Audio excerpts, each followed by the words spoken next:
Roman Reigns is entering his first full year as a champion. Finally, after all those contests, he can finally catch his breath.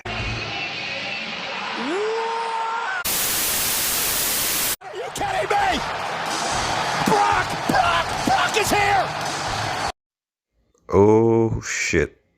Never mind that.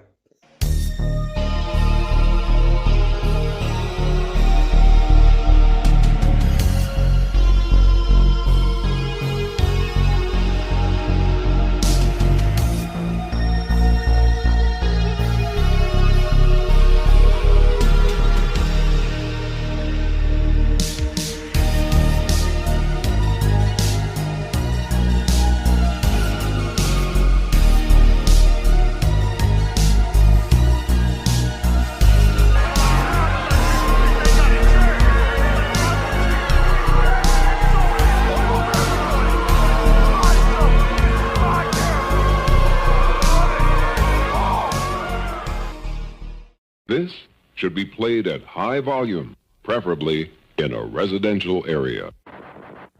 So, Brock Lesnar, who was the product of a bison and 18-wheel truck, by the way, he's back. And he got one thing on his mind. That's the Universal title. But wait a minute though. Just wait a minute. Isn't Brock Lesnar a former Paul Heyman guy? And Roman Reigns used to feud with the two of them, right? So could this be the greatest inside job of all time? Are you kidding me, Paul Heyman? Look at the F5! Brock, look at the F5! And Roman Reigns is a Superman! Nah, but that would have been something there, right? Sometimes we give WWE rating team too much credit. It's decided that Brock will challenge for the Universal title at Crown Jewel, as Roman Reigns celebrates his first year as champion by getting into a feud with the Irish Satan Finn Balor. A minor feud just to keep the fans on edge until Brock's match. You know, keep them on edge, as in have them raging at the finish of the match. Normal things. Anyways, we get to said match, and well, you should know what happens. Say it with me. Jimmy and Jay get in the way and the tribal chief lifts the fight another day. Call motherfucking bars, nigga! You know nothing about that! We skipping all the way past Survivor Series because at this point, it's a glorified in your house level show and not worthy of being called a Big Four pay-per-view. Reigns contracts the he contracts the crown sickness just days before his title match against Brock Day one on New Year's Day. So WWE, in their infinite wisdom, does the most cluster title supplementing not seen since 1999. Basically, Brock gets inserted into the WWE title match, a Raw Championship, and wins. Then Roman Reigns is found out to be totally fine not too long after, so he defends his title at the Royal Rumble, losing to Seth Rollins by DQ. Brock then somehow loses his championship to Bobby Lashley due to interference by, who else? Roman Reigns. Why? Why? Why not? You remember when Roman Reigns got sick earlier, right? Well, during that time it was teased and then eventually announced that Paul would have Brock's corner once again as his advocate. But of course, it was a setup all along because Roman Reigns comes back and costs him the championship. So I guess the little setup idea I had before was, it actually came true, but it just subverted our expectations. Like, good writing, WWE, good writing. A big gal for though.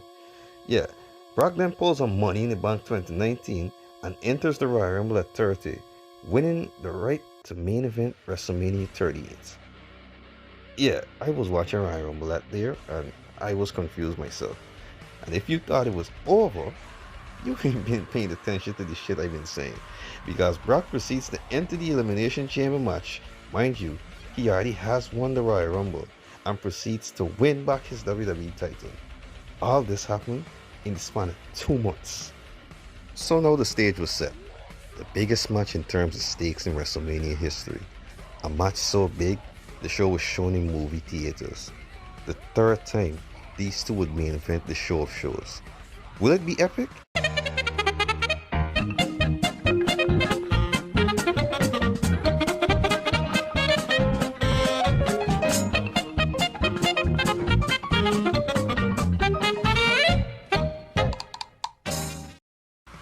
Yeah, that makes perfect sense. After playing a game of Spam the Finisher, Roman beats Brock and is essentially the most unshakable force in the WWE. The man looks untouchable, unbreakable, but little did he know that early in the same night, the prodigal son had returned, the man who would spell his doom. But that's for later. Skipping all the way past Backlash because who in the hell cares about Usos versus RK Bro? Reigns has just dealt with Riddle when all of a sudden Into the history. Oh my God.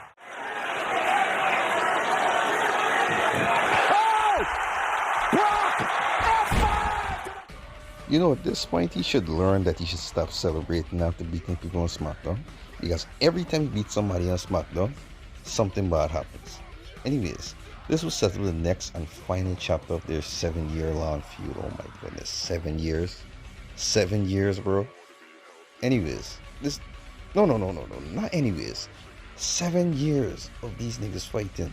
Why don't they get the same treatment that Randy Orton and John Cena got? Oh, because John Cena and Randy Orton went in the company for years, eh? And that they weren't part-timers, eh? Speaking of part-timers though, a lot of people critique Roman Reigns now for being a part-time champion, but if y'all look back originally throughout this run, this man was fighting almost every single week, dog. So just cut him some slack on that. Regardless of all that, the match was set for SummerSlam.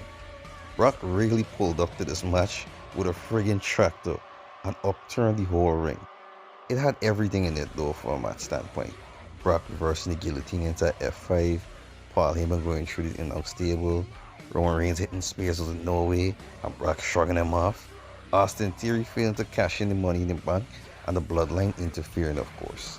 I mean, what else did you expect? After clocking him with a title belt, Reigns and the Usos will pull a John Cena and bury Lesnar on the pieces of the table to secure the 10 count.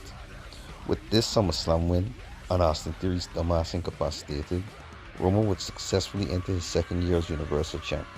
And now, with WWE title alongside it, was now the focal point of WWE TV. There was one more hurdle to enter this chapter of the Tribal Chief story, however. A man that parallel Reigns in a way. So picture this: tall, handsome, silent aura, muscular ethnic wrestler with long black hair, a finisher that he could hit out of nowhere, who Vince spent years touting as the next big thing to not just the audience, but also backstage.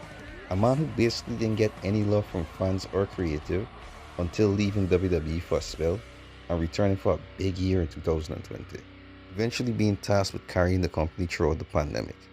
You know, it's very funny how this description can be applied to both Roman Reigns and Drew McIntyre, huh? Drew had been WWE champion during the height of the lockdown, and now was here to finally get his big moment. Clash at the Castle, or Clash of... it was... whatever the hell, it's something at the Castle in 1992 SummerSlam. But you know, on a bigger scale and everything. So how did that go? Well, if you're still asking me, then you really ain't learned nothing from watching these videos. Because Roman... my own flesh and blood, didn't acknowledge me. And you know what happened? He's gone. Man, you need to shut the fuck up.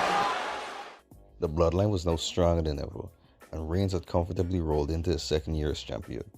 He successfully fulfilled the vision that Vince and Co. set many years, only under a different coat of paint. Taking the Ric Flair heel champion play and perfecting it for modern audiences, his reign, no pun intended, was cemented among history.